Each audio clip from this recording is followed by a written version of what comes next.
بسم اللہ الرحمن الرحیم۔ ایک یہودی کے پاس ایک مسلمان ہیرے تراشنے کا کام کرتا تھا جو اپنے کام میں ہنرمند اور حد سے زیادہ ایماندار تھا۔ یہودی اس سونار کی کاریگر سے بے تحاشا نفع کمانے کے باوجود اسے مناسب معاوضہ ادا نہ کرتا تھا، جس کی وجہ سے وہ بمشکل اپنے گھر کا خرچہ پورا کرتا تھا۔ یوں ہی کام کرتے کرتے اس نے عمر گزار دی۔ سونار کی بیٹی جوان ہو گئی۔ وہ اپنی قلیل آمدنی میں سے کچھ بھی جمع نہ کر سکا۔ بیٹی کی شادی کے لیے سونار کاریگر نے یہودی سے کچھ رقم بطور ادھار مانگی۔ کروڑ پتی یہودی نے رقم دینے سے معذوری ظاہر کر دی۔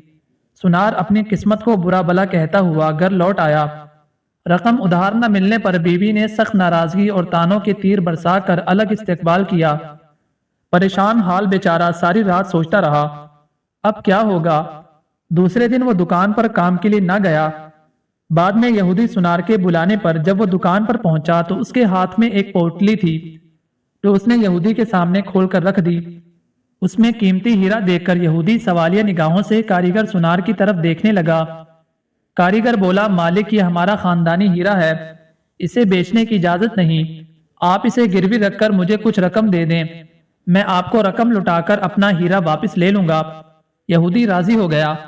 مسلمان کاریگر نے قرضے کی رقم سے بیٹی کی شادی کر دی، پھر دن رات کام کر کے قرض کی رقم آہستہ آہستہ ادا کرنے لگ گیا۔ قرضے کی آخری قسط ادا کرنے کے بعد مسلمان کاریگر نے اپنے ہیرے کا مطالبہ کیا۔ یہودی نے وہ ہیرا لا کر اس کے سامنے رکھ دیا۔ ہیرا تراشنے والے کاریگر نے ہیرا لے کر پانی میں رکھ دیا۔